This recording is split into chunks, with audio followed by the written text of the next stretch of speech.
Welcome back to another Mountain Dew Game Fuel Q&A with our guys. We posted the questions in the community tab. You guys asked them. And well, actually, no, we posted the Q&A opening for questions. You guys asked us the questions. Yeah. We're not asking you anything. And by the way, I hope you guys, if you voted in the recent poll on our channel, selected Game Fuel as the partner that you've seen on the channel, because that's who you've seen. So if you got to go change your poll answer, go do that now. Or next time, make sure you select Game Fuel, because that's who we're partnered with. First question from Bandeezy247, who is a member. When 2K21 comes out, what is one of the first things you do to prepare for the 2K League season? Is it Pro-Am or other things? Do you jump straight online, or do you grind out your My Player and test out builds to fit your play style? So 2K21 comes out. What are you guys doing first, and then what are you doing to prep for the next season? I'm in my career for a week straight, and then get the badges out the way. Yeah, and then I do whatever else. Park, Pro-Am, Rec. Yeah, me, I figure out what build I want. I go straight to the park. I'm not gonna lie. I play a lot of parking stuff. No badges, brown shirt, out the mud, and that's the way to get out the mud. Grind. Straight out the mud. Yeah, I mean, just hop straight. Just make a player.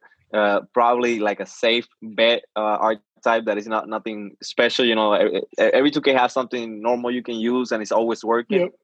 And I hope with it. I hope with it in 2K, and then on Pro-Am and just hop for the first couple of weeks and just play Pro-Am. I'm the same as Joe Mark. Just hop, safe bet build. Like this year, it'll probably be like a sharp lock sort of build. Yeah. Hop straight into Pro-Am and usually play with my guys.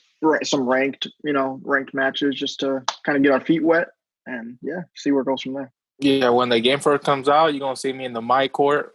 I'm gonna be playing my court, getting my player up, and then rank, like Nate said, go play some rank. Not really comp the first couple of days because you really want to get a feel for the game, and then maybe third day you match up a little bit, and that's where it starts. Mm-hmm. Wolf, you doing something a little different this year than normal? I saw a little tweet come out. Ooh, I saw it too. Oh, yeah, that's Pro-Am, but no, I'm gonna do the same thing I always do. I just honestly, I'm gonna change it up a little bit. Actually, I'm gonna start with my team first. He better not come to that side of the yeah. Hey, somebody's waiting for you on that side. My team. Then I'll play the game. But I think I'm gonna let people make their builds first, see the right builds, see the wrong builds, and then just make mine. Just because of the whole current gen, next gen thing, not transferring over. I'm not trying to make a million builds, to be honest. Right. So yeah, that's probably what I'll do. Giulio Smith. He says, "Hi, I'm trying to switch from playing on camera relative to absolute, as it seems and is more practical, which I know. Camera relative was the default setting, though, in 16 when I first started playing 2K, and I've used it since, although I've tried to switch a few times, but it just felt so awkward as I became used to camera relative. I've played the last 3 weeks on absolute, and even if I mess up or it feels awkward, I just keep playing to break the habit. And it does still feel awkward. I just feel to get to the next level, especially with dribbling, I need to get used to playing on absolute. You guys agree with that? Yeah, 100%. Yeah. Biggest transition I ever had to make was go from camera relative to absolute. Okay. It took like 2 months. You might have something. Also, I mean, I know one person off the top of my head that plays camera relative. I know exactly what you're gonna say. And he's probably been recognized as one of the best point guards of all time. Yeah, and as Dimes on Mavs, he plays camera relative, and he never changed. So, I mean, if you're really stuck on your ways and don't want to change, and I mean, you can see Dimes does it no problem. So, I mean, I say keep it if you're used to it. Yeah, I mean, I don't think it's a big deal. It's all personal preference. So, yeah, I think it's personal preference, but absolute does make it easier if you get used to it. 100%. Makes it 100% easier if you get used to it because it's way more simple. But if you can't adjust to it, then it's not the end of the world if you keep it on camera relative. Right. So he's obviously been playing on this since 16. I mean, 3 weeks versus 4 or 5 years is that's a big habit to break. He says this seems like an easy answer. Just keep doing it and practicing. Bo, you said you switched. Are there any other tips by chance, or some things to keep in mind to try to make the switch? I mean, the hardest thing is really just the angles. Like if you're gonna throw up a hook shot, if you're on the right angle, you need to do it with the right angle with the right stick. Instead, in absolute, is just up. Crossovers left and right. Behind the back is always back, no matter what you're at on the course. So I think it's just getting used to it, to be honest. Just repetition and keep playing. If he really feels like he wants to like make a effort to like change to absolute, knowing it will help him. Just keep playing on it, go through the pains, and eventually you'll get used to it. Like everything just takes time. You got a fresh new game coming up. Start from the very beginning on absolute and just keep playing 2K21 until you get it down. Hey, maybe by next gen you got it down, and all of a sudden it's a totally new game and you feel good again. So we'll see, but that's with anything. With my stuff too, when I try to switch things up or learn new shortcut keys, you know, when I'm working in the programs that I work in, when I'm editing or whatever, it takes time. I mess up, but it's just a matter of time. All right, Blake Jones, one of our longtime members, he's got the full loyalty badge emote. He says, "What do you think about the 6'8" PGs in 2K21?" It's either going to be really good or really bad. I agree with Nate. 100%. And we don't know. I agree with Nate. Yeah, I think we just have to probably wait and see if see how it moves on the court, and if it moves like really glitchy and it's able to do stuff similar to like a 6'3" or 6'4", then it's probably going to be pretty good. And if it can't, shoot as well, if it's a different timing to that, if it's because there's no quick draw, so we got to dive in on that. And, bunch of other variables. We'll kind of see what happens. My thing is, what did you guys think about 6'7"? Because is it really going to be that much different? Right? Like, is it going to be a max height point guard is only an inch taller? It's not like 6'4" was the max height, and now it's 6'8". It's 6'7" to 6'8". It's just going to be a little bit of whatever, slower, whatever, it's going to be. So that's So Spence, I guess my thing with that is I think if like the infrastructure stays the same as it did in 2K20 more or less, then it'll probably be the same. But if we're seeing stuff that was similar to 17 or 18, right, it was broken. Those big of where the attributes did shift a little bit. Yeah, yes, the 6'10" point forward, like where you could be quote unquote glitchy with those type of builds.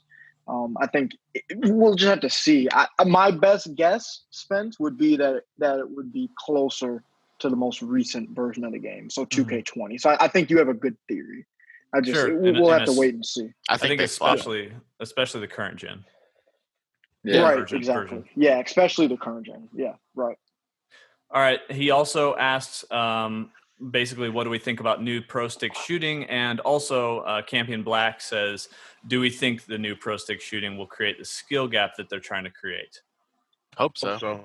Yeah, I think it hopes, but I mean, if it's like how the pro stick ended up before, no one ends up really using it. So just a matter of time, and we'll see. If it's too hard, say.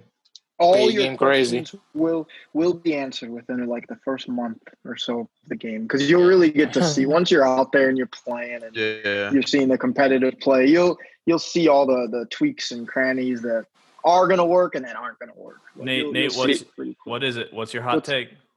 My hot, I said January 1st, 2021, people will use the X button to shoot. Period. That's my hot take. Wait, do you guys know? It's just my prediction. But do you guys know if you'll be able to see the other team's shot meter again? I hope so. They say you could change it to all shots. They say you could change it back to that if you want to. But that'd be because with the pro stick, I wonder if you'll be able to see like how they aim. That's a good point, Swiss. That's a solid. That's also like, remember they said that if you aim it to the right, the rebound was right. Exactly. So you know where it goes. Yeah. So low key, that's OP though, because you know where the ball goes. Right. It's like having takeover without having takeover. So it's kind of tough. Right. What if you had to have a badge on that allowed you to see? No, I'm just playing. Not Loki. You never know. Loki. Call it the Dennis Rodman badge. Yeah, the Dennis Rodman. The Dennis Rodman. Yeah, if it goes here and I go there, to see where it was going. Low key though, free boards, but being able to aim and say right as soon as you shoot. Glitchy. I like But it. the thing is, if the other team can see it also, then they'll know also. Is my point. Yeah. Well, then call it. A lot of before. layers. There's a lot of layers in 2K. Just dribble it into the paint and go, hey, I'm going to shoot this right before you even shoot. No, there's some levels to getting glitchy with it for sure. All right, your neighbor Ed, he's this is back to the safe builds, right? Not knowing the build system for 2K21, what build do you plan on making? If it's the same build system as this year or last year, will the fact that they might return to the old build system change your mind on the build you want to make? Which I don't know if they really. I mean, badges they're not confirmed to be the same, and I highly doubt that the build system adjusted. If it's similar to this 2K, I'm making a 6 APG offensive threat. DP build. There it is. He's taking a risk. He's taking an early risk, ladies and gentlemen.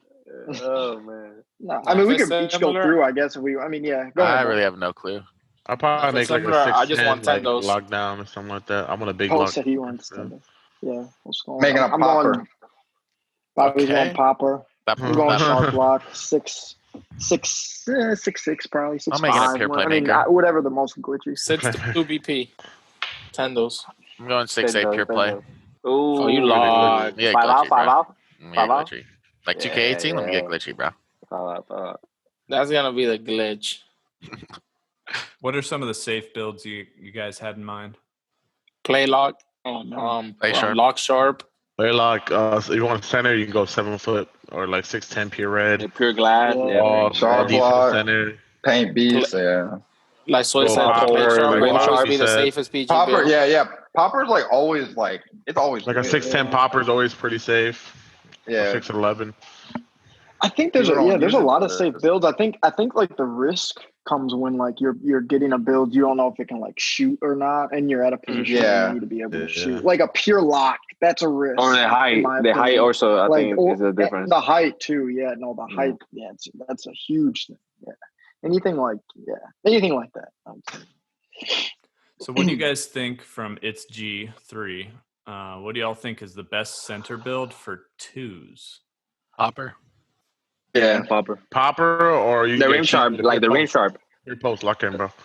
Ooh, but like I think the rim sharp beats the pure post though. It depends. If you're playing with like a PG that likes the ISO and is good in the pick and roll, a popper. Yeah, for twos. Popper. But if you want to just dominate, pure post, lock in. Daniel Masucci, who joined us for one of our podcasts. Old Daniel, he says, what are your thoughts on how the Combine's going to work since the new gen consoles are coming out around the time the Combine usually starts? That's a spicy one, and that's we cannot answer, so. That's $1 million question. My guess is going to be on it's the old gen. Current gen. Current gen, and I feel like they might move it up earlier, is my guess, depending on when the release dates are. The better, for sure. I'm hoping it's on the next gen, to be honest with y'all, but there's no chance. I think that like they should do it at the end of the life cycle of current gen, and then that's it. I mean, and then every year they move the Combine up, so I'm assuming they'll just move it up earlier and on current gen. The league said that I saw a comment where the league said stay tuned on information. Yeah, I've seen that too. New gen versus current gen. Do you guys still think the Combine should be current gen if the league plans to have a new gen build? No. Yeah. No. I think Combine wise, I think I mean, I think you kind of have to, just to keep it where everyone has a just to give everyone a chance. It also depends how different next gen is too compared to current gen. We don't know. Yeah. Or maybe what they could do if they did it like that, if they say they know the game's going to be on next gen, they could do the Combine on current gen and then do the tournament on next gen. And just and flip them. Last year, usually the tournaments were before Combine. This time, do it after. We'll see. And as soon as we know, you guys will see a video on this channel. All right, Corey the man says, would you make a center that can shoot and rebound, or power forward that can do the same? I would say center, because usually you get more defensive badges. That's how it was this year, at least. Yeah. And to be honest, if you make a 6'10" center, you could run the floor with it. Right. It's like a power forward, It's like a power forward, Simply the greatest.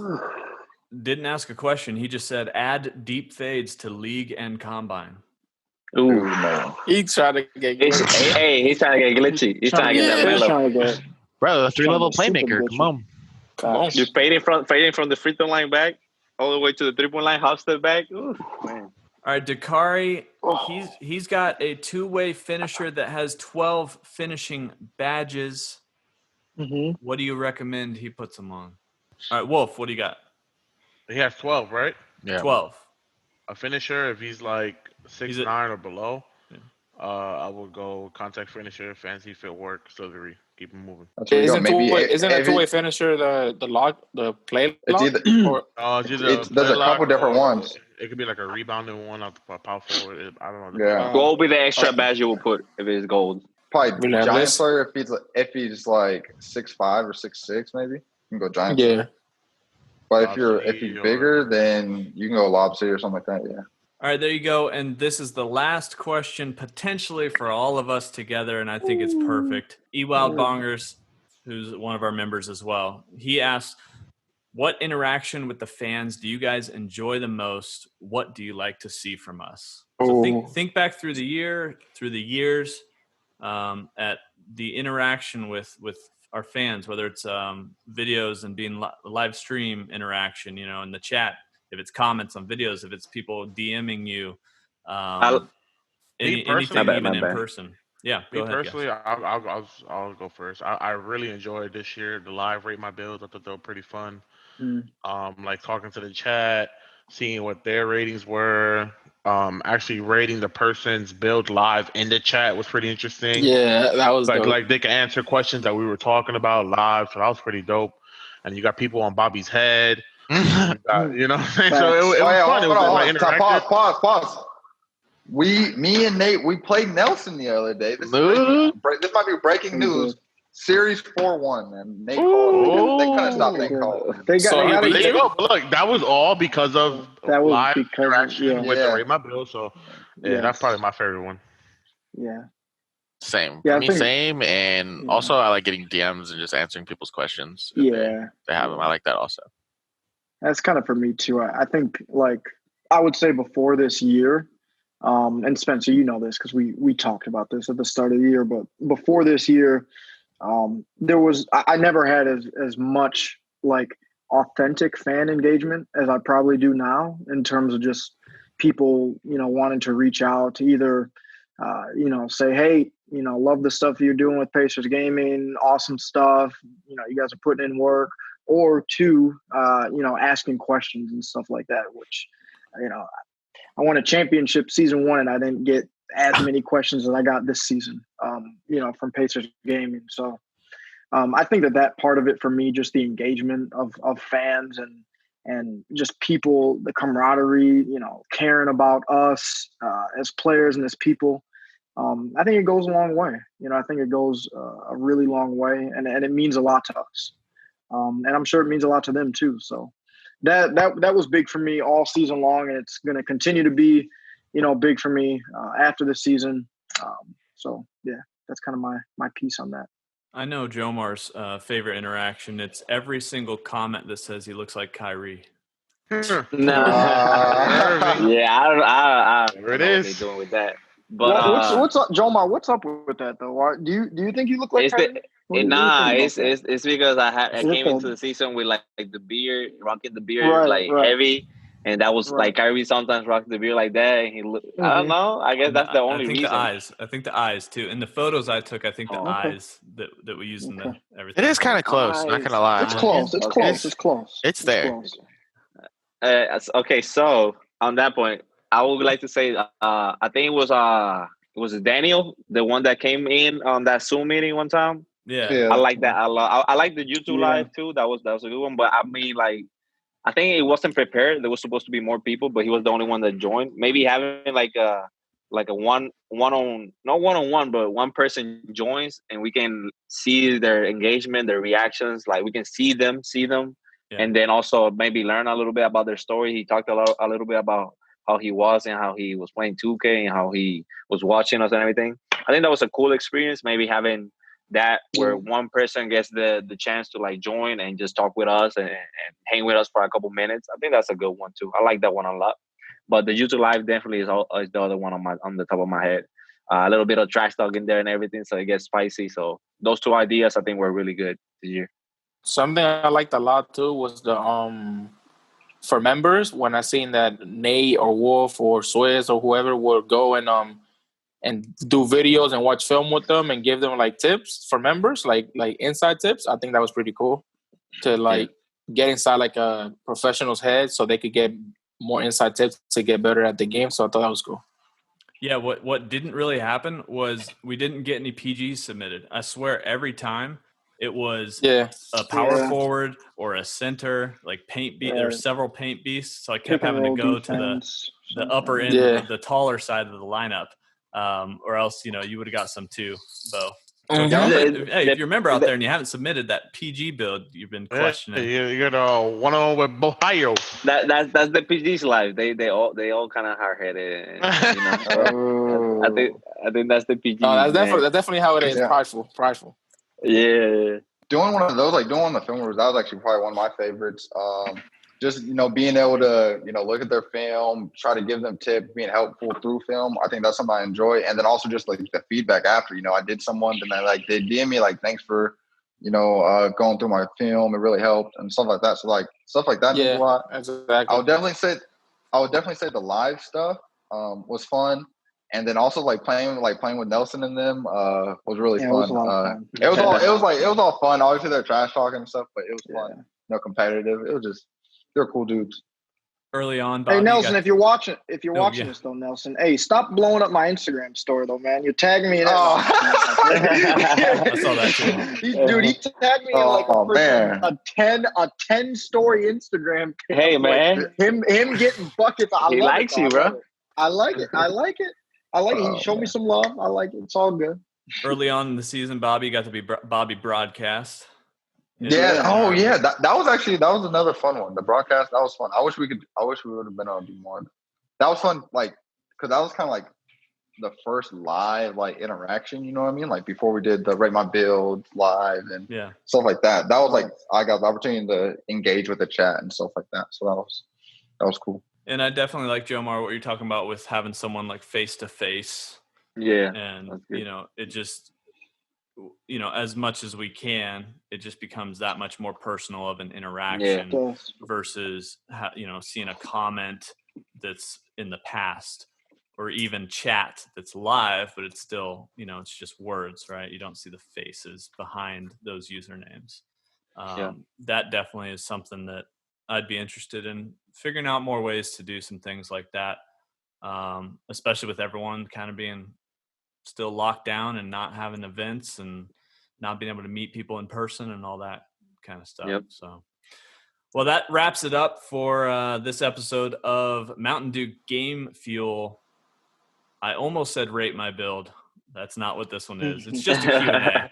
It's just a Q&A. We appreciate everyone who asked questions or left some comments. These guys, they got to go pack up their apartments. They're going to be flying home on Friday. Safe travels to all of you guys. We appreciate everyone for tuning in. Thanks for watching. We'll see you next time.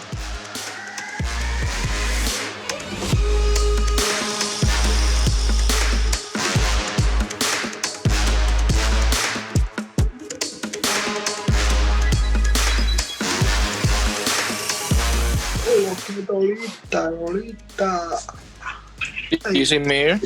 Is it good?